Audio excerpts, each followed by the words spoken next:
This is my little part bringing Rothko to the public so that they can have that direct experience too. Dark painting on one level, quite a dark brown, but it has beautiful white and red and brown fields. It is one of the paintings with the most movement that I have seen. Rectangles that float outward, rectangles that push inward.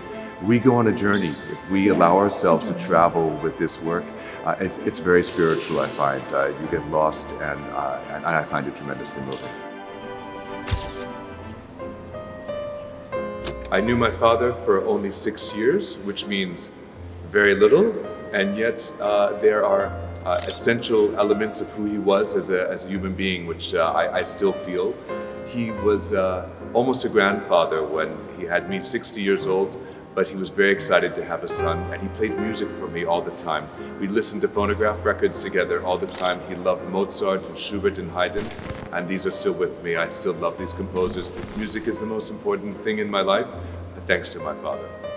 He felt that music, and he actually speaks of music and poetry, sort of capturing the inexpressible in a more convincing and a more moving way than any other of the art forms. And his hope was that his painting could approach the power of music to stir our souls, to hit that place that we don't even know why we're feeling what we're feeling, but it's so powerful for us. My father was a warm-hearted man and loved to joke and to play, but this was separate from his artwork. When it came to artwork, this was serious, and he really was trying to talk about the most serious existential questions. What's the meaning of life? What happens when we die? Why are we here? So if there's humor in Rothko's paintings, I have not seen it. It was really quite a sharp distinction between his personal life and the artistic life. For my father, abstraction was a way to reach as broad an audience as he could find. Maybe some people at first, they don't know how to approach something that does not have a figure, but if you spend a few minutes, it opens up to you. It's speaking with a warmth and with a humanity that he was trying to express from himself. When you look at the painting, at an abstract painting or at a painting like that, feel something that was not only in his mind, but also in the situation in which he was when he painted it. My father, Mark Rothko, I think he would be very self-conscious if somebody were watching him paint, because he's opening his soul every time he is painting a painting. My father is always looking beneath the surface. He's not interested in our lives, our quotidienne. He's not interested in the daily lives. He's interested in what is really moving us. Pour lui, autrement dit, c'était parler du drame humain. C'était la condition humaine, c'est-à-dire l'obligation, la fatalité d'être mortel. On est pris dans l'emprise de ces peintures qui sont complètement envoûtantes quand les couleurs sont éclatantes comme dans cette salle, mais quand elles s'assombrissent, c'est la même chose. On n'arrive pas à sortir de cette emprise des couleurs.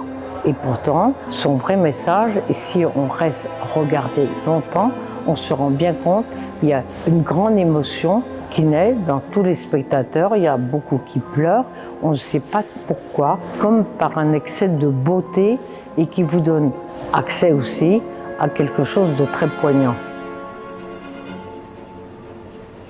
For him, color and form are two ways to create a work of art.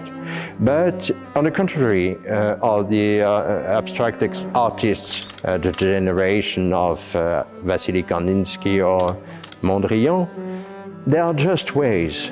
He wants to express a subject matter. And when the subject matter is violence in the world, violent emotions of humankind, this will be shown through the painting, through the color, through the light, but this is not the light and the color which are the subject of his painting. For my father, Mark Rothko, color was not an end in itself, it was a means to an end, but it was a way that he engaged us emotionally. He wanted to talk to us in a language that could speak to anyone. When he painted the Seagram commission, the Seagram murals for the Four Seasons restaurant, he understood that a dark painting convey a stronger light, an inner light, than a color painting from the beginning, from the 50s. And so he never stopped using color, but he preferred some kind of contrast and darker colors to get more poignancy, as he says himself. My favorite Rothko color is actually white. People usually first think of red with my father, but for me, white is always the most mysterious. It invites us on journeys. It's when he uses white, it's always brushly and actively painted with many colors coming through, it's never just white. It's light coming into the painting and an invitation to look further beyond the confines of the painting itself. Of course, he says, I express emotions. So a darker one can be much more translated by a dark color, that it explains the story of Mark Rothko. He used colors and very light colors till the end of his life, so he had also new series probably in mind at the time and new forms which were not dark at all. Il a poussé le message à une profondeur dont je ne connais pas l'équivalent. Et je crois qu'avec cette abstraction, les limites de l'abstraction ont été dépassées. Je crois qu'on n'a jamais été si loin dans la profonde, dans ce qu'il a de plus existentiel. Interact with the Rothko painting is really to have a conversation. So I think we are always looking to speak with Rothko, to understand what he's trying to tell us, and learn actually about ourselves from this interaction with the painting.